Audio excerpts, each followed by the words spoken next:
Pranam Devi और सज्जनों, today is 1st November 2022 and we are starting with this new initiative, new channel, first video। इस channel में हम लोग the Hindi newspaper का इन डेप्थ एनालिसिस करेंगे। कुछ आइडिया दे देता हूँ क्योंकि ये पहली वीडियो है, किस तरीके से प्रोसीड करने वाले हैं। हमारे पास एक पैनल में ये न्यूज़पेपर ओपन रहेगा in the left side and in the right hand side ये PDF है जिसमें जो मेजर टॉपिक्स हैं उनका इन डिटेल एक्सप्लेनेशन है। हम लोग कैसे प्रोसीड करेंगे, अगर आप देखोगे कुछ टॉपिक्स होंगे, इनको मैंने सैफरन कलर में हाईलाइट किया होगा, उन टॉपिक्स को हम लोग इन डिटेल कवर करेंगे। There will be certain topics जिनको ग्रीन कलर में हाईलाइट किया गया है।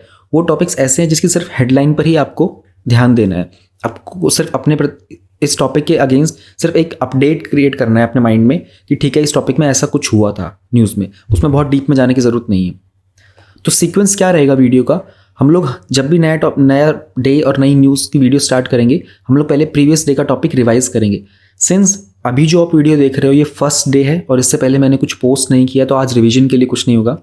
इसके बाद हम लोग पूरे के पूरे जो भी हेडलाइंस है एक बार उनके गो थ्रू करेंगे इन 1 मिनट और 2 मिनट, ताकि हमें आइडिया लग जाए कि आज की पूरी वीडियो में कौन से टॉपिक्स कवर होने वाले हैं। फिर हम लोग स्टार्ट करेंगे जो टॉपिक इन डिटेल कवर किए गए हैं उनको पढ़ना, और उसके बाद जो मेजर एडिटोरियल्स हैं, क्योंकि हर दिन न्यूज़पेपर में 4-5 एडिटोरियल आते ही हैं, सभी इंपॉर्टेंट नहीं होते, सिर्फ वो जो आपके एग्जाम पॉइंट ऑफ व्यू से प्रीलिम्स स्टेज पर, मेंस में, इंटरव्यू स्टेज पर इंपॉर्टेंट है, उनको हम इन डेप्थ कवर करेंगे। एवरी डे जब वीडियो अपलोड हो जाएगी और चैनल पर विजिबल हो जाएगी, उसके 1 घंटे बाद ये जो PDF है which is in the right side of this video screen, इसमें हम लोग जो डिटेल वाले टॉपिक्स है ना, उन सब टॉपिक्स का डिटेल्ड, यानी कि सामने हेडलाइट है और उसके नीचे पूरा एक्सप्लेनेशन किया हुआ है। ये वाली PDF आपको हर दिन वीडियो के अपलोड होते ही 1 घंटे बाद टेलीग्राम चैनल पर मिल जाएगी। टेलीग्राम चैनल का जो लिंक है वो इस वीडियो के डिस्क्रिप्शन में आपको मिल जाएगा, एंड एवरी डे एक कमेंट भी पिन कर दिया जाएगा जहाँ पर टेलीग्राम चैनल का लिंक होगा। आप वहाँ से PDF भी कलेक्ट कर सकते हो। और जो एडिटोरियल्स होंगे उनके हाइलाइट्स में कुछ चीज़ें इस तरीके से अंडरलाइन कर दी जाएंगी जो इंपॉर्टेंट हैं, समझाया पूरा जाएगा। आगे आपकी चॉइस है, अगर आपको इसमें से कोई पॉइंट बहुत अच्छा लगे वो मैं बताता भी चलूँगा एक्सप्लेनेशन के साथ कि ये चीज़ आप नोट डाउन कर लो, ये बहुत काम आ सकती है। मे बी कोई ऐसी चीज़ होगी जो GS के आंसर में आप यूज़ कर सकते हो, मे बी कोई ऐसे में यूज़ कर सकते हो, मे बी कोई ऐसा स्टेटमेंट जो आपको लगे कि ये तो इंटरव्यू में एक आर्ग्यूमेंट देने के लिए बहुत अच्छी चीज़ है, वो मैं आपको पहले बताता हुआ चलूँगा। कुछ टॉपिक्स ऐसे होंगे जो हर दिन न्यूज़ में रहेंगे, जैसे अभी जो मोरबी में एक ब्रिज कोलैप्स हुआ है, वो टॉपिक हर दिन न्यूज़ में चल रहा है। तो ऐसे टॉपिक्स को हम लोग तब कवर करेंगे जब उसका एक या तो उसमें कुछ बहुत मेजर स्टेप लिया गया होगा। जैसे राइट ना वो टॉपिक ना प्रॉबिलिटी के पॉइंट ऑफ व्यू से इंपॉर्टेंट है कि ऐसे जब गवर्नमेंट के प्रोजेक्ट्स लॉन्च किए जाते हैं उनकी प्रॉबिलिटी होती है या नहीं होती है, और तो उसी तरीके से प्रोसीड करते हुए चलेंगे। And I think we should start with today's topics. तो हमारे पास पैसेंस कुछ रिवाइज करने के लिए नहीं है, let us go through the headlines first. सबसे मेजर जो हमारे पास पहली हेडलाइन है वो है कि सुप्रीम कोर्ट ने जो रेप सर्वाइवर्स होते हैं ना, उनका एक 2 फिंगर टेस्ट होता है, उसको सुप्रीम कोर्ट ने बैन कर दिया है।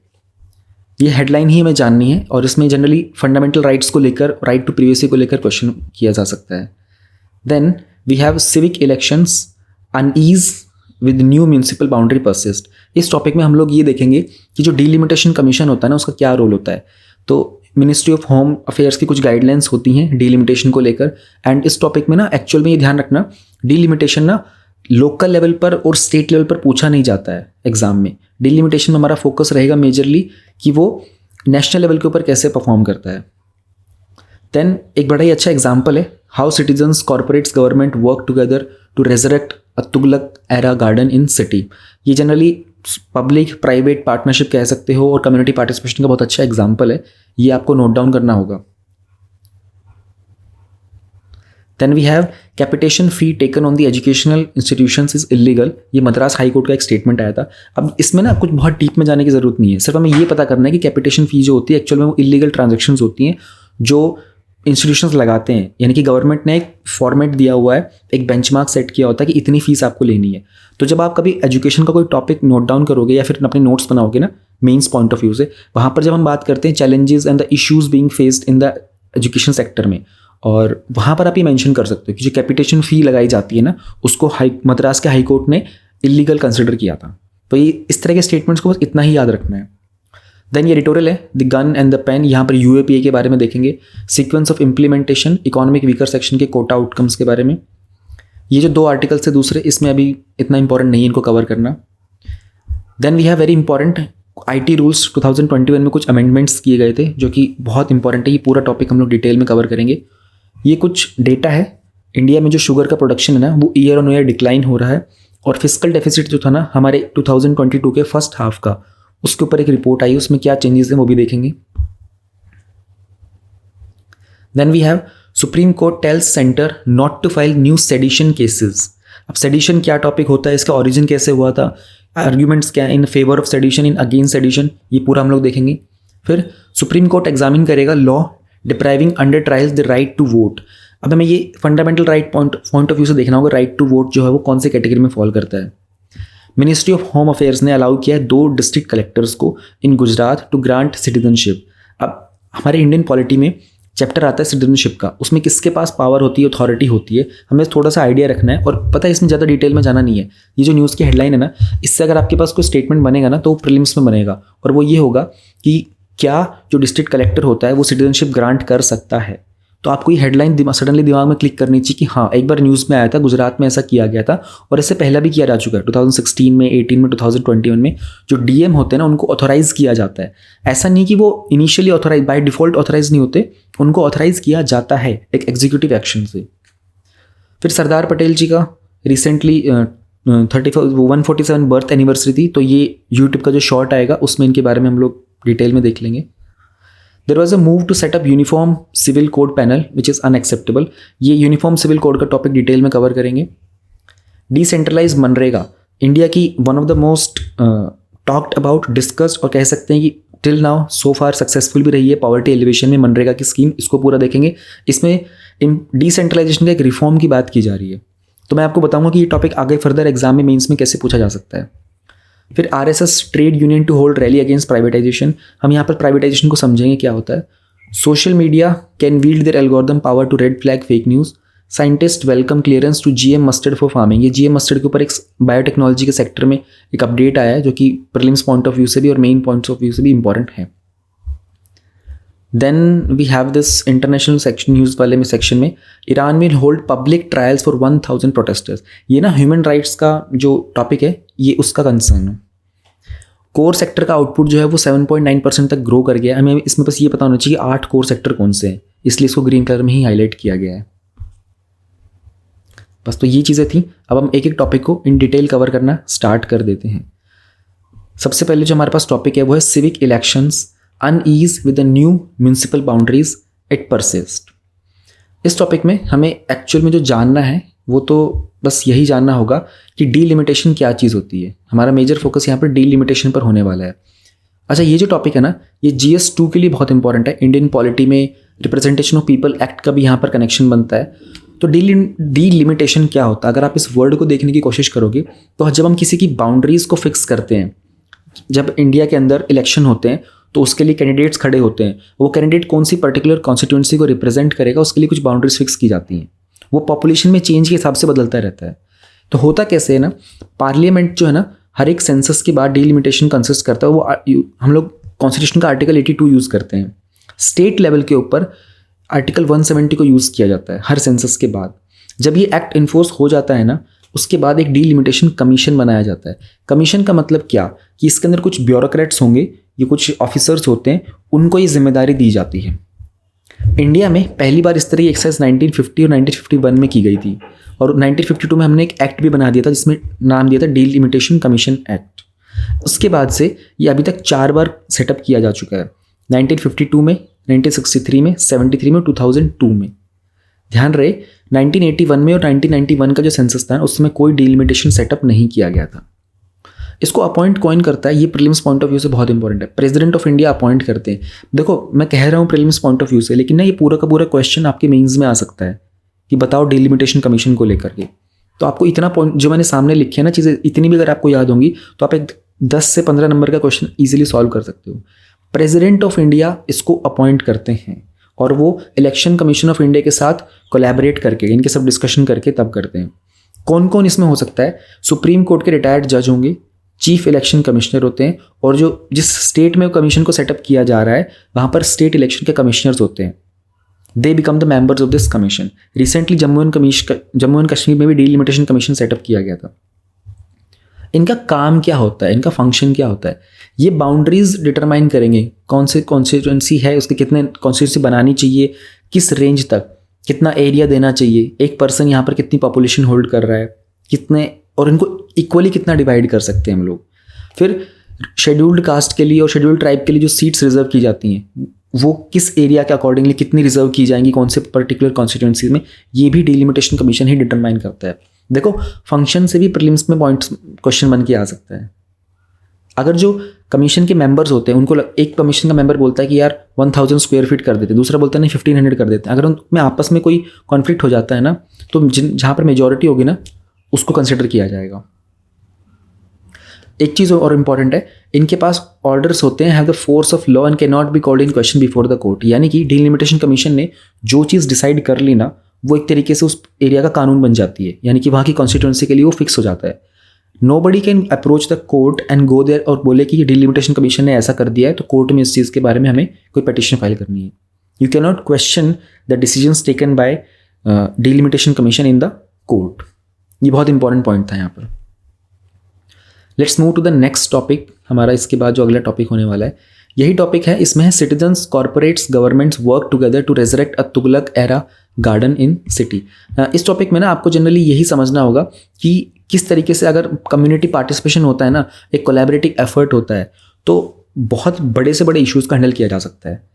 तो दिल्ली में रिसेंटली हुआ क्या है कि एक तुगलक एरा का गार्डन रहा है। इसमें इतना ही याद रखना, पूरा नाम लिखने की जरूरत नहीं, कि ये ना कहीं एग्जाम्पल में देना कि कम्युनिटी पार्टिसिपेशन से, पब्लिक प्राइवेट पार्टनरशिप के साथ, गवर्नमेंट जब पब्लिक के साथ मिलकर काम करती है, देन बिगर सोसाइटी के जो इश्यूज़ होते हैं उनको भी हैंडल कर सकते हैं। एग्जाम्पल में ये इस तरह की चीज़ें आप लिख देना। तो ये बस एग्जाम्पल पॉइंट ऑफ व्यू था, इसलिए मैंने इसको येलो कलर में हाईलाइट किया था।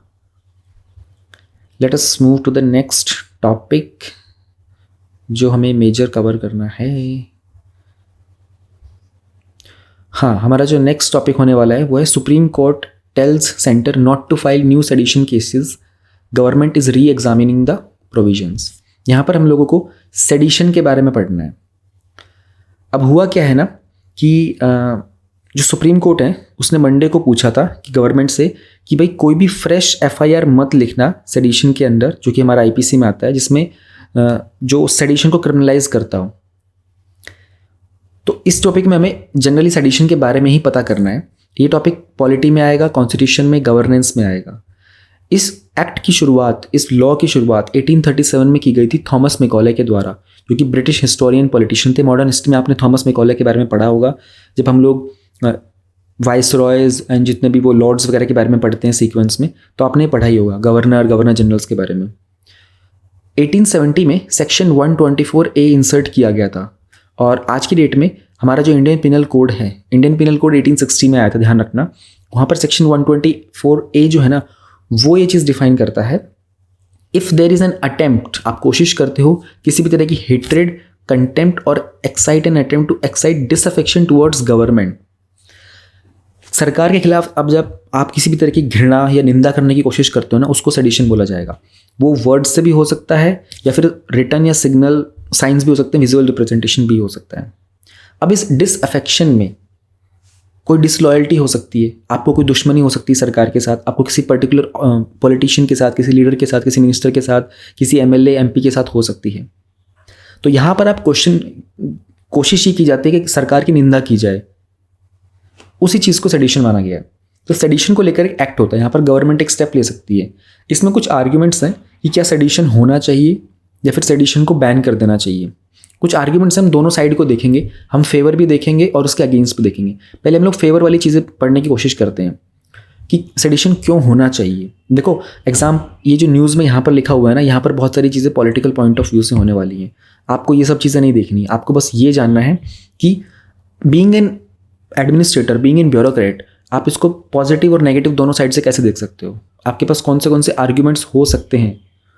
तो इंडिया में बहुत सारे एंटी नेशनल सेंटिमेंट्स जब उठते हैं ना, सेसेशनिस्ट यानी कि अलगाववादी भावनाएं उठती हैं, और टेररिस्ट के कुछ बहुत सारे एलिमेंट्स भी होते हैं, उन सब से निपटने के लिए इस तरह के एक्ट्स का होना इंपॉर्टेंट होता है।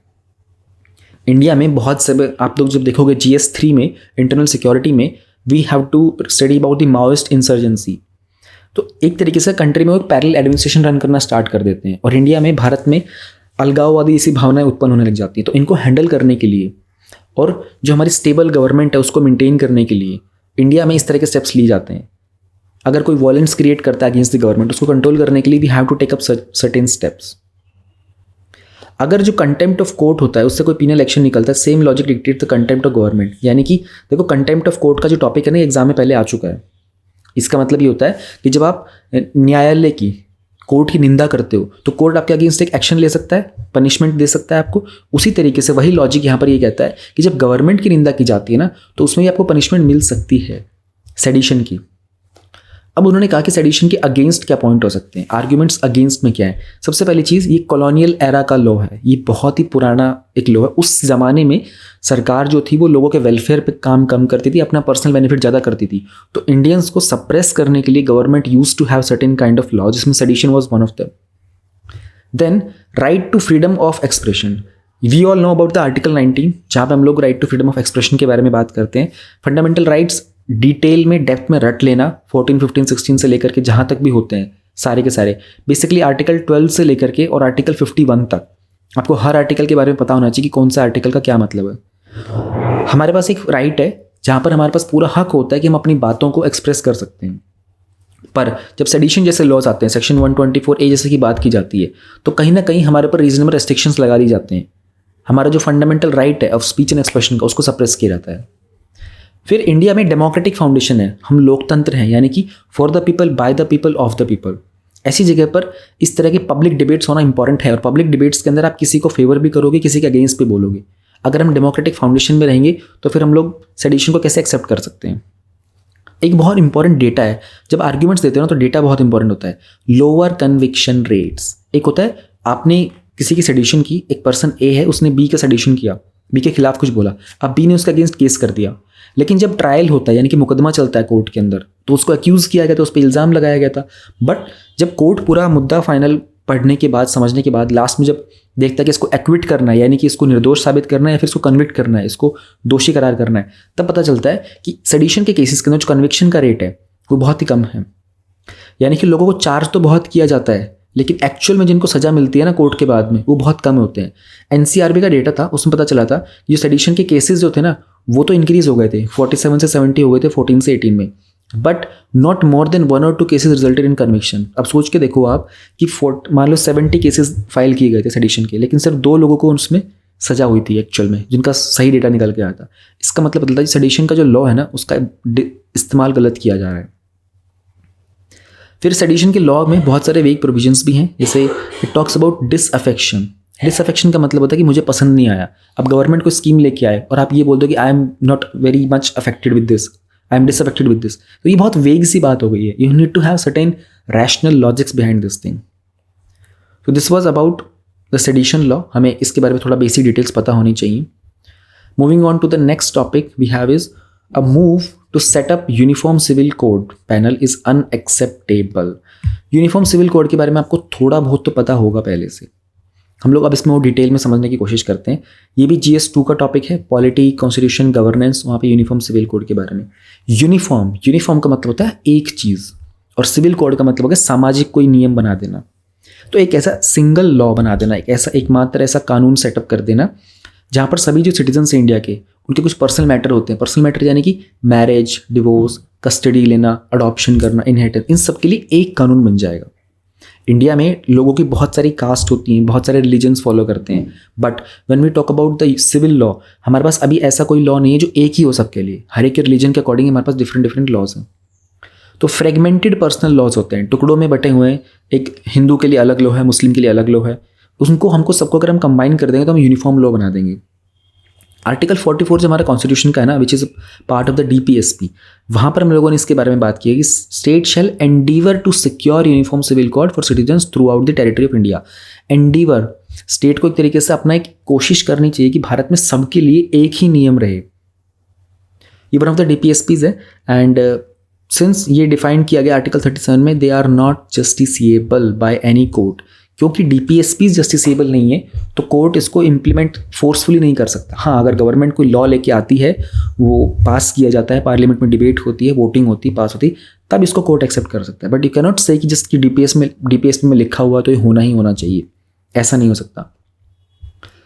यूनिफॉर्म सिविल कोड को लेकर के और भी बहुत सारे पॉइंट्स हैं, ये माइंड मैप मैंने आपके सामने शो कर देता हूँ। अभी तक के कुछ मेजर माइलस्टोन्स की अगर हम लोग बात करते हैं कि इसमें स्टेप लेने, क्योंकि डीपीएसपी में जब ये बनाया गया था तो 1947 की बात की जा रही है। हमारे जो कॉन्स्टिट्यूशन के फ्रेम मेकर्स जो थे ना, उन्होंने इस मुद्दे को उठाया था। तो अभी तक इस पर क्या किया गया है? देखो, इस तरह के सिमिलर कोड्स ना यूरोपियन कंट्रीज़ में हुआ करते थे उस जमाने में, 19th सेंचुरी में, 20th सेंचुरी में। एक फ्रेंच कोड भी था 1804 का। इंडिपेंडेंस से पहले एक लेक्स लॉ की रिपोर्ट आई थी, उन्होंने इसकी इंपॉर्टेंस और नेसेसिटी पर भी बात की थी। फिर 1941 में BN राव ने कमेटी बनाई थी, उन्होंने हिंदू लॉ को कॉडिफाई करने के लिए स्टेप्स लिए थे। इंडिपेंडेंस के बाद हमारे पास स्पेशल मैरिज एक्ट आया था, हिंदू मैरिज एक्ट आया था, हिंदू सक्सेशन एक्ट भी आया था। सुप्रीम कोर्ट के कुछ मेजर जजमेंट्स आए हैं शाह बानो केस को लेकर, सरला मुदगल केस को लेकर, शायरा बानो केस को लेकर। देखो, ये जो केस के जजमेंट्स है ना, ये यहाँ पर नहीं है कि थोड़ा डिटेल में, बट मैं आपसे कहूँगा कि इनको थोड़ा नोट डाउन कर लेना, इनके बारे में एक एक स्टेटमेंट ज़रूर पढ़ के जाना। आर्ग्यूमेंट्स देख लेते हैं यूनिफॉर्म सिविल कोड्स को लेकर के। अगर हम कहें कि यूनिफॉर्म सिविल कोड नहीं लगाना चाहिए तो हमारे क्या क्या आर्ग्यूमेंट्स होंगे? नंबर 1, ये डाइवर्सिटी के अगेंस्ट है। भारत में विविधता है। We all talk about India is being unity in the diversity, विविधता में एकता। लेकिन अगर हम यूनिफॉर्म सिविल कोड लगा देंगे, यानी कि हम हर किसी को एक ही तरीके से ट्रीट करना चाहेंगे, तो कहीं ना कहीं हम उस डाइवर्सिटी के अगेंस्ट जा रहे हैं। फिर कुछ ऐसे मैटर्स भी हैं जो नॉन रिलीजियस होते हैं, उसमें अगर हम लोग यूनिफॉर्मिटी लेके आएंगे तो वो तो अगेंस्ट चला जाएगा ना हमारे मैटर्स के। सारी चीज़ें रिलीजियस बेसिस के ऊपर नहीं हो रही होती हैं। अडॉप्शन हो गया, किसी को अगर कोई बच्चा गोद लेना होता है, उसमें रिलीजियस मैटर कुछ काम नहीं करता है ऐसा। हाँ, सरोगेसी का कुछ रूल्स होता है, कुछ रिलीजन्स ऐसे होते हैं वहाँ पर सरोगेसी को फेवर नहीं किया जाता। कुछ रिलीजन्स ऐसे होते हैं वहाँ पर पॉलीगैमी, मोनोगैमी के अलग अलग कॉन्सेप्ट्स होते हैं, मोनोथीज़म, पॉलीथीज़म के। But what about the adoption?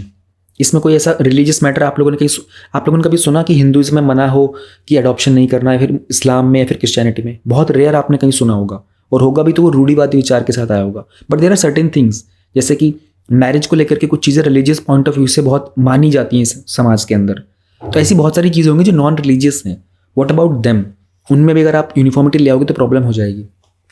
Law commission इसको सपोर्ट नहीं किया है। 2018 में लॉ कमीशन की एक रिपोर्ट आई थी, उन्होंने कहा था कि ना तो ये नेसेसरी है और ना ही ये डिज़ायरेबल है इस स्टेज पर। Then it's a very politically sensitive issue. कहीं ना कहीं हम इंडिविजुअल रिलीजन के ऊपर, रिलीजियस बेस के ऊपर हम लोग एक चेंज लाने की कोशिश करेंगे। पहली बात तो पॉलिटिशियंस इसको स्टेप को लेने से थोड़ा घबराएंगे, क्योंकि हमें नहीं पता है how the public is going to react on this thing. तो ये तो हम लोगों ने आर्ग्यूमेंट अगेंस्ट की बात की थी। एक बार जरा हम लोग फेवर में भी देख लेते हैं, हमको ऑपोजिट साइड भी कंसिडर करना चाहिए कि अगर हम यूनिफॉर्म सिविल कोड लेके आते हैं तो क्या बदलाव हो सकते हैं। पहली बात तो हमारे जो लॉज है ना, हम लोगों ने देखा ना कितने सारे मल्टीपल लॉज थे। देखो, स्पेशल मैरिज एक्ट अलग है, हिंदू मैरिज एक्ट अलग है, हिंदू सक्सेशन लॉज अलग है, फिर मुस्लिम पर्सनल लॉज अलग है। इतने सारे लॉज बना रखे, कानून ही कानून है, प्रोविजन ही प्रोविजन है, प्रावधान ही प्रावधान भरे हुए हैं। क्यों ना उन सबको एक कंबाइन कर दिया जाए, क्यों ना चीज़ों को सिंपल कर दिया जाए। जब भी हम लोग गवर्नमेंट स्कीम्स के बेनिफिट की बात करते हैं, हम लोग चेक करते हैं कि सरकार की कोई जो स्कीम थी वो प्रॉपर्ली इंप्लीमेंट हो पाई या नहीं हो पाई। हमारे पास हमेशा एक स्टेप आता है, ये जानने को मिलता है कि चीज़ों का सिंप्लीफिकेशन नहीं था, लोगों को पता ही नहीं चल पाया। जेंडर इक्वालिटी की भी बात करते हैं। मोस्टली जो चीज़ें होती है ना यहाँ पर, उसमें जो जैसे क्रिश्चियन वुमेन की अगर हम बात करें ना, they can not obtain divorce on the grounds of adultery. अगर उनके हस्बैंड के, देखो होता क्या है ना कि क्रिश्चियनिटी के अंदर एज पर जो प्रोविजन सेटअप की, जो बातें चलती समाज में, मेल एंड फीमेल होता है। अगर मेल का अपनी वाइफ के अलावा किसी और के साथ कोई एक्स्ट्रा मैरिटल अफेयर चलता है ना, तो ये फीमेल कोर्ट में जाकर के ये नहीं कह सकती कि मेरे हस्बैंड ने अडल्ट्री की थी, जिसे बोलते हैं एक्स्ट्रा मैरिटल अफेयर था, and I want divorce on the basis of this thing. ये प्रॉब्लम होती है। तो यहाँ पर एक तरीके से हम ये कह सकते हैं कि ये जेंडर इनइक्वालिटी को सपोर्ट करता है। फिर बहुत सारी जुडिशियल प्रोनाउंसमेंट्स भी आई थी। उन्होंने कहा, जैसे शाह बानो केस में सुप्रीम कोर्ट ने कहा था कि पार्लियामेंट को आउटलाइन करना है what will be the contours of a common civil code. यहाँ पर कहना चाह रहा था कि सुप्रीम कोर्ट ने कहा था हम डिसाइड नहीं कर सकते, ये तो पार्लियामेंट डिसाइड करेगा। क्यों? क्योंकि पार्लियामेंट में रिप्रेजेंटेशन होती है, समाज के ही लोग हैं, उन्होंने चुनकर भेजा अपने नेताओं को, वो डिसाइड करेंगे, हम फिर बाद में जजमेंट दे सकते हैं। उसके अलावा भी इंडिया में एक सेक्युलर रिपब्लिक है, यहाँ पर कॉमन लॉ चाहिए हमको सभी सिटीजन्स के लिए, रादर देन डिफरेंशिएटेड रूल्स, और अलग अलग नियम रहते थोड़ी प्रॉब्लम होती है। तो इन्होंने कहा था कि ठीक है, यूनिफॉर्मिटी लेके आओ। देयर आर आर्ग्यूमेंट्स हैं, आपके पास और भी कुछ आर्ग्यूमेंट्स होते हैं, यू नीड टू अंडरस्टैंड दम। अच्छा, याद रखना, इंडिया में गोवा के पास अपना खुद का यूनिफॉर्म सिविल कोड है, और रिसेंटली उत्तराखंड के अंदर ये बात चल रही थी इसको सेटअप करने की। तो ये कुछ अपडेट्स मैंने आपको साथ में बता दिए हैं, इनका ध्यान रखना। गोवा में यूनिफॉर्म सिविल कोड होता है क्योंकि वो स्टेट गवर्नमेंट के द्वारा लागू किया गया है, सेंट्रल गवर्नमेंट के द्वारा इस पर कोई स्टेप नहीं लिया गया है। चलिए जी, अब अगले टॉपिक पर चलते हैं अपने। The next topic that we have is decentralize MNREGA for better implementation, says the government study. देखो मनरेगा के बारे में मैंने आपसे कहा था कि मैं आपको कुछ और चीज़ें बताऊंगा एडिशनली जो एग्जाम में फ्यूचर में आपसे पूछी जा सकती हैं। मनरेगा का क्वेश्चन पहले आ चुका है, प्रीलिम्स में भी आया है, मेंस में भी आया है, बट आगे फ्यूचर में क्या होगा ना, गवर्नमेंट इस पर क्वेश्चन, गवर्नमेंट कह रहा हूँ सॉरी, यूपीएससी इस पर क्वेश्चन कैसे बनाएगा कि मनरेगा में बजट का एलोकेशन होता है ना, इस चीज़ के बारे में बताओ। या फिर कहेगा मनरेगा में इंटेंडेड जो बेनिफिशरीज होते हैं उन तक चीज़ें कैसे पहुंचाई जा सकती है, उस पर आप लिख के बताओ। या फिर वो ये कह देगा डिसेंट्रलाइजेशन का ही टॉपिक आ जाएगा। तो अब इस मनरेगा के अंदर सिंपल क्वेश्चन नहीं आएगा बताओ क्या होता है मनरेगा, इससे कितने बेनिफिट हुए, कितने नुकसान। अब आएगा कि बताओ हाउ द डिसेंट्रलाइजेशन ऑफ मनरेगा can be a reform, can be considered as a reform. अब इसकी रिफॉर्म के ऊपर बात की जाएंगी। तो एक बार थोड़ा समझ लेते हैं मनरेगा क्या होता है। ये इंडिया का लार्जेस्ट वर्क गारंटी प्रोग्राम है, यानी कि 2005 में जब इसकी शुरुआत की गई थी उसमें गारंटी दी जाती है 100 दिनों का एम्प्लॉयमेंट दिया जाएगा अडल्ट मेंबर्स को, हर एक रूरल हाउस होल्ड के। और जो अनस्किल्ड मैनुअल वर्क होगा, अनस्किल्ड मतलब क्या, आपके घर में इलेक्ट्रिसिटी का कोई इशू हो जाता है, आप इलेक्ट्रिशियन को बुलाते हो, वो पूरा काम करता है, वो स्किल्ड वर्क में काउंट होता है। एक होता है जो लेबर क्लास का वर्क होता है कि भाई आपके घर के बाहर कोई अगर पाइप वगैरह लीक कर गई है तो आप किसी को लेबर को बुलाते हो कि ठीक है भाई इसके यहाँ गड्ढा खोद दो, फिर एक प्लम्बर को बुलाओगे, प्लम्बर का काम वहाँ पे स्किल्ड में काउंट होगा, लेकिन जो गड्ढा खोदने वाला काम हो गया ये अनस्किल्ड में काउंट होता है। तो इस तरह का रूरल एरिया के अंदर लोगों को 100 दिन की गारंटी दी जाती है कि ठीक है आप बिलो पॉवर्टी लाइन के लोग हैं, आपके एक इकोनॉमिक स्टेटस कम है, हम आपको 100 दिन की गारंटी देते हैं, हम आपको काम देंगे, हम आपको पैसा देंगे। तो क्या होगा, आपके पास एक लाइवलीहुड मेंटेन करने के लिए सपोर्ट मिल जाएगा। तो ये इंडिया में ओवरऑल पॉवर्टी को एलिवेट करने में सपोर्ट करता है। पहले भी गवर्नमेंट की कुछ स्कीम्स थी, लेकिन मनरेगा ने क्रॉनिक पॉवर्टी को एड्रेस किया था, क्योंकि उसमें ताकि एक तो एटलीस्ट 1/3 जो बेनिफिशरीज होंगे वो विमेन का होना ही होना जरूरी है। ये बहुत इंपॉर्टेंट चीज़ थी, ये विमेन एम्पावरमेंट में भी सपोर्ट करता है। वेजेस जो थे, यानी कि उनको जो मेहनताना दिया जाएगा वो होगा, एक स्टैट्यूटरी मिनिमम वेजेस स्पेसिफाई किया गया था जो कि मिनिमम वेजेस एक्ट 1948 के अंदर आता है। यानी कि ऐसा नहीं अपनी मर्जी से दे देंगे। हालांकि ध्यान रखना हर स्टेट में अलग अलग तरीके की वेजेस मिलते हैं, ऐसा नहीं कि जो जम्मू एंड कश्मीर में मिल रहा है वही महाराष्ट्र में, वही असम में मिलेगा। स्टेट गवर्नमेंट चेंजेस कर देती है। दूसरी चीज़, क्या 100 डेज फिक्स होते हैं, क्या ये एक्सटेंड नहीं हो सकता? बिल्कुल नहीं। अगर स्टेट गवर्नमेंट चाहे ना कि नहीं हमारे यहाँ पर रिक्वायरमेंट ज़्यादा है, पॉवर्टी ज़्यादा है, स्टेट गवर्नमेंट अपने फंड में से उसको 150 डेज तक एक्सटेंड कर सकती है। और जो अब जो 50 रुपये होंगे ना, सॉरी 50 जो एक्स्ट्रा डेज का पैसा होगा अब ये स्टेट गवर्नमेंट देगी। अच्छा, 100 डेज का पैसा कहाँ से आता है? ये आता है सेंट्रल गवर्नमेंट से। लेकिन जब कोई काम करवाया जाएगा ना, उस काम करवाने के लिए जो लॉजिस्टिक्स का पैसा होगा वो स्टेट गवर्नमेंट से आएगा। ये छोटी छोटी चीज़ें हैं मनरेगा को लेकर के, इनको प्लीज़ ध्यान में रखिएगा। जो वेजेस दिए जाएंगे, जो सैलरी दी जाएगी उन लोगों को, जो मेहनत का काम पैसा दिया जाएगा वो सेंट्रल गवर्नमेंट देती है, बट जो वहाँ पर सामान वगैरह इस्तेमाल किया जाएगा वो स्टेट गवर्नमेंट देती है। लेकिन अगर डेज एक्सटेंड करने हो, मान लो 100 से ऊपर, सेंट्रल गवर्नमेंट बोलती है हम 100 दिन का दे देंगे पैसा। अगर आपको स्टेट है, मान लो राजस्थान हो गया, महाराष्ट्र हो गया, मध्य प्रदेश, वो बोलते हैं कि यार हमारे यहाँ पर 100 दिन से बात नहीं बन पा रही है, हमें पॉवर्टी को और एलिवेट करना है, लोगों को तक और पैसा पहुँचाना है ताकि वो अपनी लाइवलीहुड को मेंटेन करें। तो सेंट्रल गवर्नमेंट का रूल ये है as per the MNREGA act कि ठीक है आप कर लीजिए, लेकिन 100 दिन के बियॉन्ड का जितना भी पैसा लगेगा वो आप अपने खुद के फंड से क्रिएट करेंगे, अपने स्टेट के फंड से। ये थोड़ी थोड़ी बातें आपको याद रखनी होंगी। मनरेगा को लेकर के पहले भी काफ़ी कुछ रिफॉर्म्स लाए गए थे, ट्रांसपेरेंसी को लेकर के, ड्यूरेबल एसेट क्रिएट करना। ड्यूरेबल का मतलब अच्छा हो ये रहा था ना कि इनसे जब काम करवाया जा रहा था ना तो एक गड्ढा खोद करके दूसरा गड्ढा भरवाया जा रहा था, मतलब टाइम पास हो रहा था एक तरीके से। ये बस गवर्नमेंट को प्रूफ दिखाना है कि हाँ हमने कर दिया काम। तो उन्होंने कहा था कि ऐसा एसेट क्रिएट करो जो ड्यूरेबल हो। अगर आप एक तालाब खोद रहे हो तो मेक श्योर कि वो ड्यूरेबल हो, लंबे समय तक टिके। ये नहीं कि गड्ढा खोद के छोड़ दिया, उसकी कंस्ट्रक्शन कराओ, उसमें पाइपलाइन कराओ, उसमें वाटर क्लीनिंग का काम कराओ, उसमें सप्लाई का काम करवाओ। तो एक मिशन है वाटर कंजर्वेशन की गाइडलाइंस वो प्रोवाइड की गई थी कि किस तरीके से बेयरफुट टेक्नीशियन प्रोग्राम होगा जो इनमें टेक्निकल सुपरविजन रखेगा। अगेन वही चीज़ें ड्यूरेबल एसेट के साथ कनेक्ट कर सकते हो, ऐसी चीज़ें बनाओ जो काम आएंगी किसी के।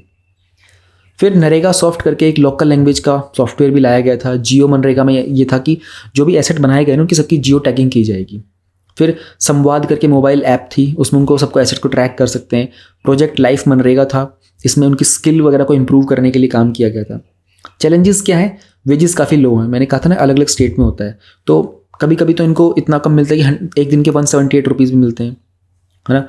और रिकमेंडेशन काफ़ी हाई होता है। वेज में डिस्पैरिटी होती है, हरियाणा में 284 रुपीज़ मिलते हैं, उत्तर प्रदेश में जो होता है 182 रुपीज़ मिलते हैं। डिस्पैरिटी का इशू है। फिर ये जो सारे के सारे जो वेजेस होते हैं ना, इनको कंज्यूमर प्राइस इंडेक्स के अंदर कंसिडर किया जाता है। ये प्रॉब्लमेटिक है। ये टॉपिक हम लोगों ने रिसेंटली कवर भी किया था अगर आप लोग टेलीग्राम चैनल पे जाओगे तो there is another channel also मेरा, जहाँ पे हम लोगों ने टॉपिक कवर किया था। Then workers penalised for administrative lapse. अब इसमें वर्कर के ऊपर नुकसान जाता है, तो उन्होंने कहा था कि अगर एडमिनिस्ट्रेशन में कोई डिले हो रहा है तो उनकी सैलरी नहीं रुकनी चाहिए ना। They are dependent on us, not the officials. Official dependent नहीं है, बट जो वर्कर्स हैं डिपेंडेंट होते हैं। फिर सेंट्रलाइजेशन बहुत ज़्यादा हो गया, इसका कारण लोकल गवर्नेंस कमी। अब देखो ये जो टॉपिक न्यूज़ में था हमारा इधर न्यूज़पेपर में, यहाँ पर हम लोगों ने डिसेंट्रलाइज करने की तो बात की थी। डिसेंट्रलाइज करो मनरेगा को ताकि बेटर इंप्लीमेंटेशन हो। और ये हमारा, अगर हम लोग इस साइड देखते हैं चैलेंजेस में, तो ये था भी। इसके इम्प्लीमेंटेशन में रियल टाइम का कॉन्सेप्ट हमें ऐड करना पड़ेगा। इम्प्लीमेंटेशन ना डिसेंट्रलाइज तरीके से नहीं हो रही है। डिसेंट्रलाइज करने का मतलब क्या होता है कि एक स्टेट से दूसरे वाले को डेलीगेट कर दिया जाए, वो तीसरे को डेलीगेट कर दे। ये ए जो है ना, ये राजा बन के ना बैठे कि मैं ही सब कुछ कर सकता हूँ। This is what decentralisation is all about. Next topic है हमारे पास RSS trade union to hold rally against privatisation. देखो आपको इस बात में नहीं जाना कि आरएसएस ने वो रैली की थी या कौन की थी, आपको ये जाना प्राइवेटाइजेशन क्या होता है। आपके एग्जाम पॉइंट ऑफ व्यू से privatisation is more important than anything else. ठीक है, तो हम लोग जानेंगे प्राइवेटाइजेशन क्या चीज़ होती है। सोच के देखो, प्राइवेटाइज कर देना, एक होता है पब्लिक। पब्लिक का मतलब होता है ये चीज़ सरकारी है, तो उसमें migration of something from public sector to private sector. जैसे रेलवेज ही हो गया अभी हमारा। अभी रेलवेज किसके पास है? गवर्नमेंट के पास है, तो ये पब्लिक सेक्टर है। बट गवर्नमेंट प्लान क्या कर रही है इसको प्राइवेटाइज करने का, कि ठीक है अभी जितने भी इंडिया में रेलवेज चलती हैं सारी की सारी गवर्नमेंट चलाती है, बट अगर हम इसको प्राइवेटाइज कर देंगे तो दूसरी कंपनीज होंगी वो भी रेलवे चलाना स्टार्ट कर देंगी। एक ज़माने में ऐसा हुआ करता था कि टेली कम्युनिकेशन जो था, सेलीफोन, मोबाइल वगैरह का कॉन्सेप्ट, फ़ोन का कॉन्सेप्ट, ये सिर्फ गवर्नमेंट के पास था। BSNL हो गया मान लो, अब क्या हो गया, एयरटेल आ गया, जियो आ गया, वाई आ गया, तो ये प्राइवेटाइज चीज़ हो चुकी है। इनिशियली जब हमारी गवर्नमेंट बनी थी तो सारी चीज़ें प्राइवेटाइज नहीं की गई थी, मोस्टली सेक्टर जो थे वो गवर्नमेंट के पास ही थी। धीरे धीरे इनका प्राइवेटाइजेशन स्टार्ट हुआ है। तो टॉपिक में हमें ये नहीं जानना कि RSS क्या बोल रहा है, क्या नहीं कहना चाह रहा है, हमें जानना है प्राइवेटाइजेशन क्या होता है, उसका फ़ायदा क्या होता है। तो हम लोग डीरेगुलेट करते हैं मोस्टली जो रेगुलेटेड प्राइवेट फर्म जो होते हैं ना, जो प्राइवेट फर्म्स होते हैं, अब उनको वो रेगुलेट करेंगे, गवर्नमेंट रेगुलेट नहीं करेगी। फ़ायदा क्या होता है इससे ना, फॉरेन डायरेक्ट इन्वेस्टमेंट आता है, FDI आता है। अब क्या होगा, गवर्नमेंट के पास कोई चीज़ रन करेगी तो दूसरी कंट्रीज से, मान लो इंडिया में रेलवेज ही है, अब US की कोई कंपनी है, फॉर एग्जांपल गूगल ही है, गूगल सोचता है कि यार मैं इंडिया में ना रेलवेज में इन्वेस्ट करूं, बट उनको लगता है कि तो गवर्नमेंट की चीज़ है ना। गवर्नमेंट का एक नेगेटिव सा इमेज बना रहता है हर जगह पर कि गवर्नमेंट थोड़ी सी रिलेक्टेंट रहेगी, क्योंकि गवर्नमेंट प्रॉफिट से काम नहीं करती, गवर्नमेंट वेलफेयर पे काम करती है। बट प्राइवेट फर्म जो होते हैं ना, वो प्रॉफिट पे काम करते हैं, वो प्रॉफिट के लिए एफिशिएंसी लेके आते हैं, वो इनोवेशन ज़्यादा लेके आते हैं। तो जब ज़्यादा एफिशिएंसी होती है तो वहाँ पर FDI ज़्यादा आते हैं। अब गूगल सोचेगा कि यार इंडिया में ना जो एयरप्लेन्स होते हैं, जैसे एयरवेज वाला कॉन्सेप्ट है, ये प्राइवेटाइज्ड है, क्यों ना मैं यहाँ पर पैसा लगाऊं, क्योंकि ये लोग एफिशिएंटली काम करेंगे तो मेरा पैसे कम, मुझे नुकसान होने के चांसेस कम है।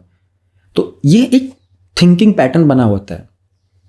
फिर एफिशिएंसी इंक्रीज हो जाती है पब्लिक सेक्टर अंडरटेकिंग्स की, उनमें एक ऑटोनॉमी मिल जाती है डिसीजंस लेने की। गवर्नमेंट में क्या होता है ना कि हायरार्की बहुत बड़ी होती है, डिसीजन लेना किसी एक पर्सन की बस की नहीं होता, फिर वो डिसीजन डिले हो जाते हैं, लॉन्ग टर्म तक चलते रहते हैं, ये प्रॉब्लम थोड़ी थोड़ी रहती है। फिर कुछ कंपनीज को स्पेशल कैटेगरीज का स्टेटस दिया जाता है, नवरत्न का, मिनी रत्न का। तरीके क्या होते हैं, एक तो ऑनरशिप को ट्रांसफर कर देना। गवर्नमेंट की जो कंपनीज होती है ना, उनको कन्वर्ट कर देते हैं प्राइवेट कंपनीज में दो तरीकों से। एक तो गवर्नमेंट विड्रॉ कर लेती है ऑनरशिप कि हम तो ऑनर रहेंगे ही नहीं पब्लिक सेक्टर कंपनी के, और या फिर वो क्या करते हैं, इसको सेल कर देते हैं। पहले उन्होंने क्या कि हम लोग ऑनरशिप हटा लेते हैं, ऑनरशिप किसी और को दे देते हैं। अब दूसरा होता है कि हम सेल ही कर देंगे। Then there is disinvestment.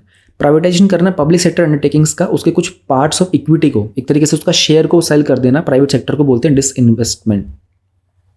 Purpose क्या था? पर्पस यही था, फाइनेंशियल डिसिप्लिन को इंप्रूव करना और मॉडर्नाइजेशन लेके आना। जैसे अभी एयर इंडिया का हुआ था, तो क्या चाहते, उसमें फाइनेंशियल इशू आ गया था ना, उस चीज़ को इंप्रूव करने के लिए स्टेप्स लिए गए थे। Next topic we have is scientist welcome clearance to the GM mustard for farming. ये बहुत ही इंपॉर्टेंट स्टेप लिया गया है रिसेंटली। तो इसमें हम लोगों को ये जानना होगा बायोटेक्नोलॉजी में कि GM फूड क्रॉप्स क्या होती हैं। WHO की डेफिनेशन है, उन्होंने कहा कि जेनेटिकली मॉडिफाइड ऑर्गेनिजम्स होते हैं जिसमें जेनेटिक मटेरियल को, DNA को हम लोग ऑल्टर कर देते हैं, चेंज कर देते हैं, और उसमें बहुत सारी चीज़ें की जाती हैं। अब इस तरह की क्रॉप्स को ही, है ना, जिसमें हम लोग GM के ऑर्गेनिजम्स को यूज़ करते हैं, उनको बोलते हैं GM फूड्स। इसमें कुछ आर्टिफिशियली इंसर्टेड जीन्स भी होते हैं। कमर्शियली तो इनको 1996 में इंट्रोड्यूस किया, जैसे कॉर्न, कॉटन, सोयाबीन वगैरह, इन सबको इंजीनियर किया गया था दोबारा से। क्यों? ताकि अब इसमें कीड़े ना लग सके, पेस्ट ना लगे। उसको हर्बिसाइड्स वगैरह से अच्छी प्रोटेक्शन मिल सके। और अब ये वर्ल्ड में कई जगह पर यूज़ किए जाते हैं। इंडिया में 2002 में हम लोगों ने बीटी कॉटन को अप्रूव किया था। अब जीएम मस्टर्ड, जिसको दिल्ली यूनिवर्सिटी ने प्रिपेयर किया, उसको अप्रूव कर दिया गया है गवर्नमेंट के द्वारा। इंपॉर्टेंट क्या है, जो पहले क्वेश्चन आ भी चुके हैं वो थे, रेगुलेटरी प्रोसीजर क्या होता है जब भी हम लोगों को जीएम क्रॉप्स को इंडिया में डेवलप करना होता है। तब जो रूल्स होते हैं इनको 1985 में ईपीए, एनवायरमेंट प्रोटेक्शन एक्ट के अंडर ही डिफाइन किया गया था। 2 एजेंसीज हैं, मिनिस्ट्री ऑफ एनवायरमेंट की और डिपार्टमेंट ऑफ बायोटेक्नोलॉजी। इनका काम होता है सारे रेगुलेशन बनाना। अब अथॉरिटीज़ भी होती हैं अलग अलग सेक्शन को हैंडल करने के लिए, जैसे कि रिकॉम्बिनेंट डीएनए एडवाइजरी कमेटी है, इंस्टीट्यूशनल बायोसेफ्टी कमेटी है, रिव्यू कमेटी है जेनेटिक मैनिपुलेशन पे, जीईएसी है, स्टेट की बायोटेक्निक कोऑर्डिनेशन है। ये सब चीज़ें ज़्यादा इंपॉर्टेंट नहीं, इंपॉर्टेंट ये है जीईएसी का। इसके पास पावर होती है कि ये अप्रूवल को रिवोक कर सकता है अगर उनको लगता है कि इस ऑर्गेनिज्म के अंदर कुछ नई इन्फॉर्मेशन ऐड हो चुकी है जो कि इसके हार्मफुल इफेक्ट हो सकते हैं। So it is GEAC which is more important than any of the other authority है। थोड़ा बहुत इतना ही जानना था, इससे ज़्यादा जानने की हमें इसमें ज़रूरत नहीं है। तो हमारे जो मेजर न्यूज़ थे वो तो कवर हो चुकी है। अब हम लोग थोड़ा एडिटोरियल्स वाले सेक्शन पर चलते हैं। Let us try to understand कि उनमें क्या कुछ गिवन है। पहली वीडियो बना रहा हूँ और इतनी लंबी लंबी रिकॉर्डिंग्स कर रहा हूँ तो मुझे थोड़ा टाइम लग रहा है सीक्वेंस मेंटेन करने में। एक बार मैं रिदम में आ गया तो वीडियोस भी शॉर्ट हो जाएंगी, अपलोड भी टाइम से होने लग जाया करेंगी और अरेंजमेंट अच्छा मिलेगा आपको। Let us try to understand जो अमेंडमेंट्स किए गए अभी आईटी रूल्स 2021 में। पहले जिस देख लेते हैं। आप लोगों को पता होगा 2021 में आईटी के रूल्स लाए गए थे। अभी गवर्नमेंट ने क्या किया था कि रिसेंटली इसमें कहा था कि हम लोग इसमें कुछ अमेंडमेंट करना चाहते हैं, तो उसको एक ड्राफ्ट प्रेजेंट किया गया था। 2 कैटेगरीज में किया गया है। पहला तो कुछ एडिशनल ऑब्लिगेशंस दिए गए हैं एसएमआईज को। एसएमआईज क्या होता है? सोशल मीडिया इंटरमीडिएट, जैसे फेसबुक हो गया, ट्विटर हो गया, ये क्या है? ये एसएमआईज हैं। तो इसमें क्यों? ताकि जो यूज़र होता है उसके कुछ इंटरेस्ट को प्रोटेक्ट किया जाए। सब डिटेल में पढ़ेंगे हम लोग। एंड कुछ अमेंडमेंट्स करके एक नई चीज़ लाई गई, वो है GAC, grievance appellate committee. Grievance मतलब होता है शिकायत। एक कमेटी बनाई गई जो उनकी शिकायतों को भी हैंडल करेगी। तो ये तो हमारा पूरा जिस्ट हो गया। ये 2 मेजर चेंजेस जो हैं वो इंट्रोड्यूस किए गए हैं। Now let us try to understand सब कुछ इन डिटेल में कि कैसे क्या कुछ हुआ था। तो जब हम लोग सोशल मीडिया के कुछ रूल्स बनाते हैं ना, तो पूरे वर्ल्ड के अंदर गवर्नमेंट्स कोशिश करती हैं कि सोशल मीडिया को कैसे रेगुलेट कर सकते हैं। इंडिया ने भी हम लोगों ने आईटी रूल्स बनाए थे 2021 के। हमारा एम था कि कैसे हम लोग जो सोशल मीडिया के इंटरमीडिएट्स होते हैं इन पर कुछ ऑब्लिगेशन यानी इन पर कुछ जिम्मेदारी दें, ताकि इंटरनेट को हम लोग ओपन, सेफ और ट्रस्टेड प्लेस बना सकते हैं। क्योंकि बहुत सारी इन्फॉर्मेशन होती है जो इनके द्वारा होस्ट की जाती है, उसमें कांस्टेंट लेवल पर टेक्नोलॉजिकल इनोवेशंस होते रहते हैं जो गवर्नेंस को इम्पैक्ट करते हैं। तो हमें उसी पर काम करना है। We have to understand that only. Now let us understand कि आईटी रूल्स को अमेंड करने की क्या ज़रूरत थी। देखो कुछ चेंजेस जो किए गए, जैसे हम लोगों ने देखा कि कुछ ऑब्लिगेशंस ऐड किए गए हैं सोशल मीडिया इंटरमीडिएट्स के ऊपर, ताकि यूज़र के ज़्यादा प्रोटेक्शन के ऊपर काम किया जा सके। और ग्रीवेंस के रिड्रेसल के लिए एक एपेलेट मैकेनिज्म भी डेवलप किया गया। तो जून 2022 में एक ड्राफ्ट निकाला गया था। उन्होंने कहा था कि हम लोग 3 तरह के चेंजेस लेके आएंगे। पहला हम लोग ये इंश्योर करेंगे कि कोई भी जो नेटिजन्स होते हैं ना, नेटिजन्स जो जनरली जो हमारी ये यंग जनरेशन से इंटरनेट को यूज़ करती है ना, इनको कॉन्स्टिट्यूशनल राइट्स के बारे में पता होना चाहिए।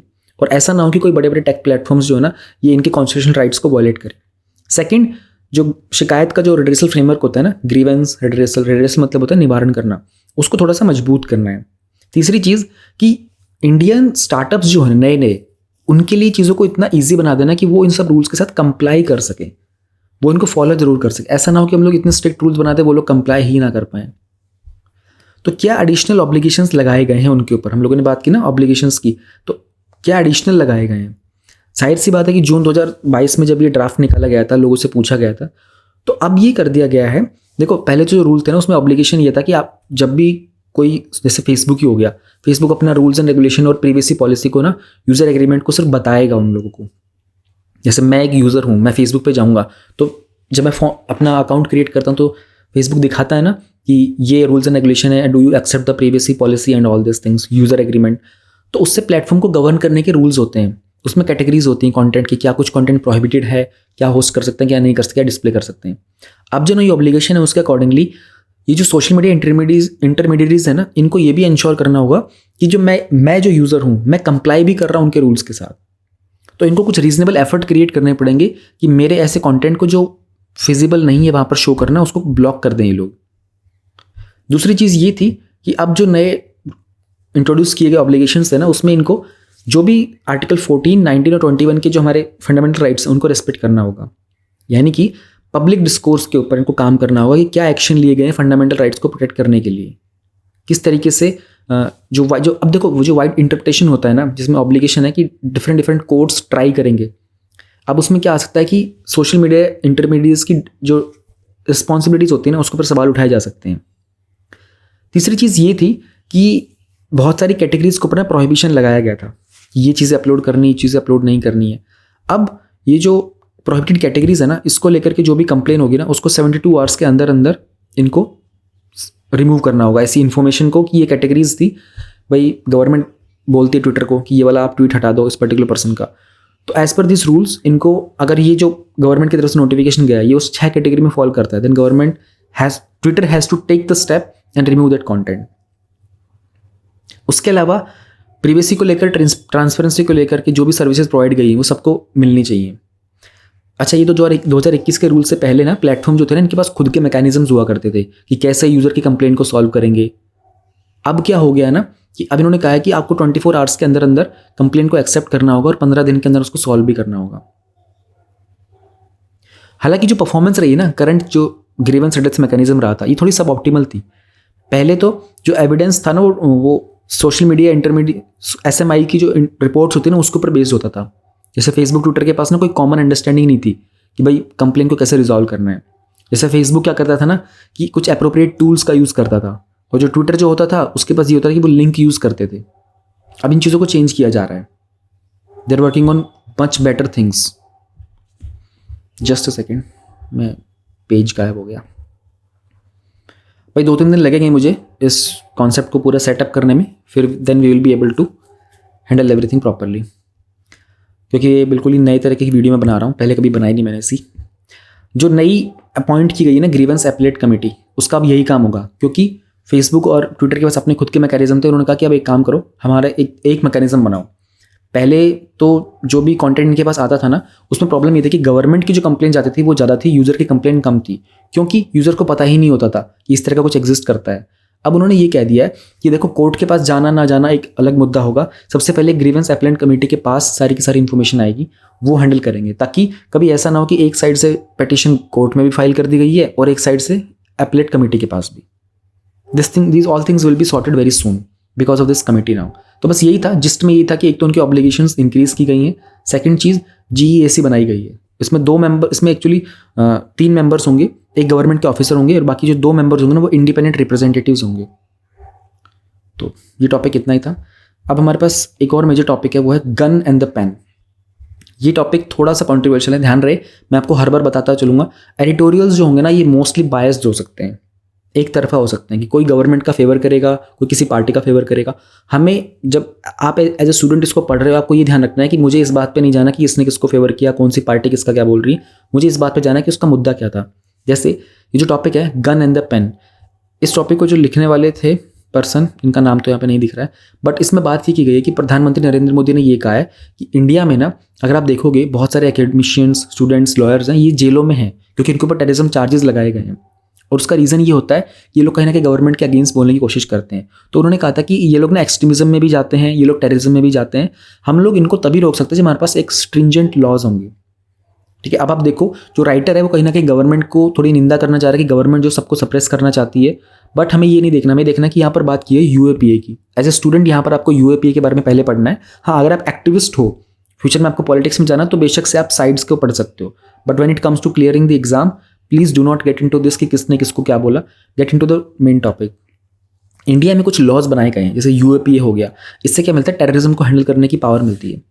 तो UAPA ने बहुत फ्रिक्वेंटली अनफेयरली बहुत बार इनको इन्वोक भी किया गया था, खास करके टेररिज्म को लेकर के। तो रिसेंटली मिस्टर मोदी के जो व्यूज़ थे ना उसमें ये बात की गई थी कि कहीं ना कहीं वो इस चीज़ को जस्टिफाई कर रहे हैं कि गवर्नमेंट जिस तरीके से लोगों को ये खासकर स्टूडेंट्स को, एकेडमिशियंस को, एक्टिविस्ट को सप्रेस करती है ना, वो ठीक है, क्योंकि उन्होंने कहा कि हमें सख्त कानून लाने पड़ेंगे, अदरवाइज हम लोग ऐसी जो एक्सट्रीमिज्म की चीज़ें, भावनाएं होती हैं, इनको सप्रेस नहीं कर पाएंगे। और राइटर ने ये भी बोला है यहाँ पर कि कुछ टर्म्स का इस्तेमाल किया जाता है, जैसे कि अर्बन नक्सल वगैरह जैसे टर्म का यूज़ किया जाता है। अब इसमें गवर्नमेंट जो होती है उन लोगों को, जो एक्सट्रीमिस्ट होते हैं, उनको अर्बन नक्सल्स बोलती हैं। For them Naxalism exist everywhere in the country. और ये भी बताया गया है कि किस तरीके से यूएपीए को मिसयूज़ किया जा रहा है, लोगों की लिबर्टी को, thought of freedom of thoughts and expression को सप्रेस किया जाता है। इसके साइड इफेक्ट भी होने वाले हैं और पॉलिटिकल डिस्कोर्स में बहुत सारा मैनिपुलेशन भी होता है। तो इसी चीज़ को लेकर के यूएपीए के बारे में आपको समझना होगा। UAPA is to combat terrorism and the government wants कि we need to make further, और ज़्यादा सख्त कानून बनाने की ज़रूरत है, तभी हम लोग एक्सट्रीमिज्म को सप्रेस कर सकते हैं। तो यहाँ पर आपके लिए एक पॉइंट जो याद रखने का था वो ये था कि गवर्नमेंट अभी बहुत स्ट्रिक्ट है, गवर्नमेंट और स्ट्रिक्ट कानून बना सकती है फ्यूचर में, और UAPA is all about combating the terrorism. Now this is a very very interesting topic, sequence of implementation EWS quota outcomes. इसको लिखा है दो लोगों ने, अश्विनी देशपांडे ने एंड ताइफून सोनमस ने। तो Ashwini Deshpande is a professor of economics at Ashoka university and Tayfun Sonmez जो है प्रोफेसर है इकोनॉमिक्स के बोस्टन कॉलेज में। अगेन ध्यान रखना, जहाँ पर भी चीज़ें पॉलिटिकली बायस हों उसको आप इग्नोर कर देना, आप ये देखना कि आपका स्टैटिक में कौन सा कंटेंट आपके लिए काम रहेगा। तो शुरुआत करते हैं कि रिजर्वेशन की जब बात की गई थी, सो 2019 में बात की गई थी कि हम लोग इकोनॉमिक वीकर सेक्शन को भी अब 10% का कोटा देंगे, जिसमें हम लोगों ने 103rd कॉन्स्टिट्यूशनल अमेंडमेंट को लेके आए थे। It was in 2019। अब होता ये था ना कि बहुत समय से ना रिजर्वेशन जो था ना उसमें बहुत सारे ग्रुप्स को ऐड किया जा रहा था, उसकी बाउंड्री को एक्सपैंड किया जा रहा था, और उससे डिबेट भी होते थे कि जनरल प्रिंसिपल क्या होना चाहिए, है ना, कौन सा ग्रुप डिजर्व करता है, कौन से बेनिफिशियरी डिजर्व करते हैं। अब इसके कारण क्या होगी, बहुत सारे लीगल केसेस जनरेट हो गए, और इन रूलिंग्स के कारण बहुत सारे नट एंड बोल्ट जो थे ना मैकेनिक्स के, उनके कारण रिजर्वेशन की पॉलिसीज़ को इम्प्लीमेंटेशन करने में गाइडेंस प्रॉपर्ली मिल नहीं पाई थी। यहाँ से बात उठ के आती है कि जो इम्प्लीमेंटेशन का मैकेनिज्म था ना, कि कैसे इकोनॉमिक वीकर सेक्शन को हम लोग इम्प्लीमेंट करेंगे, इस पर सवाल उठाए गए थे। इसकी सीक्वेंस क्या होनी चाहिए। इसकी दो तरह की सीक्वेंस होती है, वो हम दोनों सीक्वेंस पढ़ेंगे यहाँ पर, हाउ द सीक्वेंसिंग मैटर वाले टॉपिक में। पहले यही जान लेते हैं कि एक वर्टिकल रिजर्वेशन होता है, एक होता है हॉरिजॉन्टल रिजर्वेशन। तो इंडिया में दोनों तरह के रिजर्वेशन होते हैं। 2019 तक हमारे पास सिर्फ वीआर था, वर्टिकल रिजर्वेशन, मतलब कि जो लोग मार्जिनलाइज है ना सिर्फ उनको रिजर्वेशन दिया जाएगा, जैसे शेड्यूल्ड कास्ट हो गया, शेड्यूल्ड ट्राइब हो गया, ओबीसीज हो गया। अब बात की जाती है हॉरिजॉन्टल रिजोल्यूशन की भी, है ना। इसमें और कैटेगरीज को ऐड किया गया, विमेन को, पीपल विद डिसेबिलिटीज को, डोमिसाइल एक्सेट्रा को। एज लॉन्ग एज जो वीआर का सिस्टम था ना, ये सोशल ग्रुप के ऊपर बेस्ड था, ना कि किसी इंडिविजुअल के ऊपर। और इसमें कोई भी इंडिविजुअल ना मल्टीपल वीआर कैटेगरीज के लिए एलिजिबल नहीं होता था, क्योंकि कोई भी व्यक्ति एक ही कास्ट में हो सकता है, एक व्यक्ति एक बार में दो कास्ट में तो हो नहीं सकता। बट जब हमारा ये 103rd अमेंडमेंट एक्ट आया था ना 2019 के अंदर, जब हम लोगों ने 10% कोटा की बात की थी, तब हम लोगों ने ये जो कॉन्सेप्ट था ना ओपनिंग वीआर को, इसमें हम लोगों ने हेरिडिटरी सोशल ग्रुप आइडेंटिटी को डिफाइन नहीं किया था। कहने का स्टेटस ये है, ईडब्ल्यूएस का जो स्टेटस होता है ना, ये बहुत ही ट्रांसिएंट होता है, यानी कि इंडिविजुअल कभी भी इकोनॉमिकली वीक भी हो सकता है और एक टाइम में वो स्ट्रांग भी बन सकता है। लेकिन जो सोशल ग्रुप्स होते हैं परमानेंट होते हैं। जैसे कि अगर कोई पर्सन एक पर्टिकुलर कास्ट से बिलोंग करता है, शेड्यूल्ड ट्राइब से, तो उसकी पूरी हेरिडिटी होती है, पूरी जनरेशन शेड्यूल्ड ट्राइब में फॉल करती रहती है वो हमेशा से, क्योंकि उसका तो सरनेम होता है। जनरली हम लोग कास्ट किसी की कैसे आइडिया लगाते हैं, उसका नाम सुन करके, उसका रिलीजन का भी नाम सुन के आइडिया लगाया जाता है। सोसाइटी में ऐसा ही होता है ना। तो ईडब्ल्यूएस का जो स्टेटस है ना थोड़ा ट्रांजिएंट है। तो इसका मतलब था कि जो प्रिंसिपल है ना कि एक इंडिविजुअल जो है वो दो कैटेगरीज में बिलोंग कर सकता है वीआर के, वो था। तो इसको ना बहुत एक्सप्लिसिटली रिमूव कर दिया गया था, यानी कि वो इंडिविजुअल जो ऑलरेडी एलिजिबल है एक वर्टिकल रिजर्वेशन के लिए, उसको ईडब्ल्यूएस के स्कोप से रिमूव कर दिया गया था। As a result of this exclusion, एक इंडिविजुअल सिर्फ एलिजिबल हो सकता है एटमोस्ट एक वर्टिकल कैटेगरी में। अब हुआ क्या, जब एक्सक्लूजन किया गया शेड्यूल्ड कास्ट का, शेड्यूल्ड ट्राइब का, ओबीसीज का फ्रॉम द ईडब्ल्यूएस, यानी कि भाई इकोनॉमिक वीकर सेक्शन के अंदर हम लोग शेड्यूल्ड कास्ट को, शेड्यूल्ड ट्राइब को, ओबीसी को रिजर्वेशन नहीं देंगे। इसको लोगों ने कोर्ट में चैलेंज कर दिया। उन्होंने कहा कि भाई तो राइट टू इक्वालिटी को कहीं ना कहीं वॉयलेट करता है। राइट टू इक्वालिटी कहाँ आते हैं, आर्टिकल 14 में, 18 में। अब हम लोग ये देखते हैं कि ये जो वीआर की कैटेगरीज है ना, ये ओवरलैप कैसे करती हैं और इसमें एम्बिग्यूटी कैसे आती है। एम्बिग्यूटी का मतलब होता है असमंजस, कन्फ्यूजन। तो ओवरलैपिंग वीआर कैटेगरीज को अगर अलाउ करते हैं, जैसे कि शेड्यूल्ड कास्ट भी हो और आप ईडब्ल्यूएस भी हो, अब इससे एक एम्बिग्यूटी जनरेट हो जाती है कि भाई किसको दोगे, ये पर्सन तो दो तरीके से रिजर्वेशन ले रहा है। तो इंदिरा साहनी केस के अंदर ना एक बात की गई थी। उन्होंने कहा था कि कोई भी जब मेंबर होगा ना रिजर्व कैटेगरी का, जिसको आप एंटाइटल करोगे कि उसको एक ओपन कैटेगरी पोजीशन मिलनी चाहिए, वो होनी चाहिए मेरिट के बेसिस पर। अगर एग्जामिनेशन में किसी पर्सन का जो मार्क्स होते हैं वो ओपन कैटेगरी की लेवल पर मैच कर जाते हैं, तो उसको रिजर्वेशन वाली कैटेगरी से हटा दिया जाता है। इसका मतलब ये होता है कि जो ओपन कैटेगरी की पोजीशंस होती है ना, ये एलोकेट की जानी चाहिए बेस्ड ऑन मेरिट पे। पहला कदम यही रखो कि इसको पहले मेरिट के ऊपर दे दो। और जो वर्टिकल रिजर्वेशन की जो पोजीशंस होती है ना, ये एलिजिबल इंडिविजुअल्स को दी जानी चाहिए सेकंड स्टेप के साथ। इसी को बोलते हैं ओवर एंड अबाउ का चॉइस रूल इन लिटरेचर। और ये अच्छा भी रूल था, इसलिए इंदिरा साहनी केस भी बहुत पॉपुलर हुआ था। तो जो वीआर की कैटेगरीज है ना, ये म्यूचुअली बहुत एक्सक्लूसिव है। कोई भी इंडिविजुअल मल्टीपल कैटेगरीज का मेंबर नहीं हो सकता। और फिर सीक्वेंस की बात की जाती है कि कौन सा सीक्वेंस हम लोगों को कैसे चूज करना होगा। तो इस पूरे टॉपिक में हम लोग सीक्वेंस की बात करेंगे। यानी कि सबसे पहले आता है EWS फर्स्ट। अब उन्होंने कहा एक सिनेरियो कंसिडर करो जहाँ पर EWS की जो इकोनॉमिक वीकर सेक्शन की जो पोजीशन थी ना, before the other VR categories, यानी कि जब ओपन कैटेगरी सीट्स की बात करती हैं। तो 2019 के पेपर में इकोनॉमिक्स जो राजेश रामचंद्र थे, देश पांडे ने कहा था कि फिलहाल जो करंट जो इनकम की लिमिट रखी गई है ना इकोनॉमिक वीकर सेक्शन की रिजर्वेशन की, उसके अकॉर्डिंगली 98% से ज़्यादा लोग हैं इस पॉपुलेशन के अंदर जो क्वालिफाई कर जाते हैं, क्योंकि हर व्यक्ति कहीं ना कहीं एलिजिबल है इकोनॉमिक वीकर सेक्शन की रिजर्वेशन के लिए। तो अगर इकोनॉमिक वीकर सेक्शन की रिजर्वेशन जो है उनको हम पहले भरेंगे तो आउटकम ये होगा कि same would be the same as treating the economic weaker section position as open position. मतलब समझ पा रहे हो ना आप? थोड़ा सा ये कंफ्यूजिंग है। दो कैटेगरीज, एक तो होता है कि आप पहले इकोनॉमिक वीकर सेक्शन को कंसिडर करो, एक होता है नहीं पहले आप वो कंसिडर करो VR वाला कि भाई कोई शेड्यूल्ड कास्ट से है या नहीं है। इस तरीके से देखो भाई, ये क्वेश्चन एग्जाम में नहीं आने वाला है, इतना भी ध्यान में रख लेना। बट यहाँ पर हमें दो कैटेगरीज के बारे में ही बात करनी है। एक होता है पहले आप EWS को यूज़ करो, दूसरा होता है कि आप EWS को बाद में यूज़ करो। तो पर्पज़ तो यही था कि दो जो रूटीन्स होंगे ना, इनके डिफरेंट आउटकम्स होने वाले हैं। अगर तो हमें इकोनॉमिक वीकर सेक्शन को इक्वली एप्लीकेबल बनाना है हमारे करंट वर्टिकल रिजर्वेशन के अंदर, है ना, तो EWS को जो फर्स्ट वाला कॉन्सेप्ट है इसको अडॉप्ट करना चाहिए, है ना। तो सीक्वेंसिंग जो है ना बहुत इफेक्टिवली कन्वर्ट कर देगी इकोनॉमिक वीकर सेक्शन को, जो कि फिलहाल हमारी ओपन कैटेगरी पोजीशंस में है।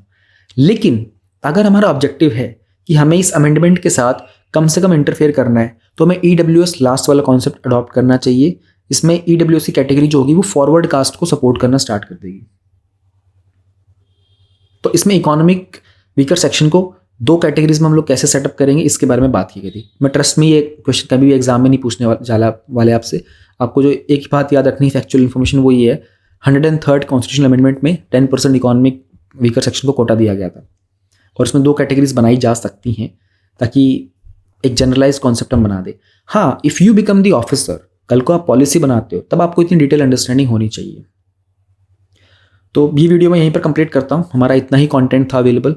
नेक्स्ट जैसे जैसे मैं आगे प्रोसीड करता रहूँगा, मैं इसमें और इंप्रूवमेंट करूँगा। I will be adding more things. मैं कुछ क्वेश्चंस भी इंक्लूड करूँगा, मैप्स भी इंक्लूड करूँगा, and places in news, people in news, सब कुछ मैं और ऐड करता जाऊँगा।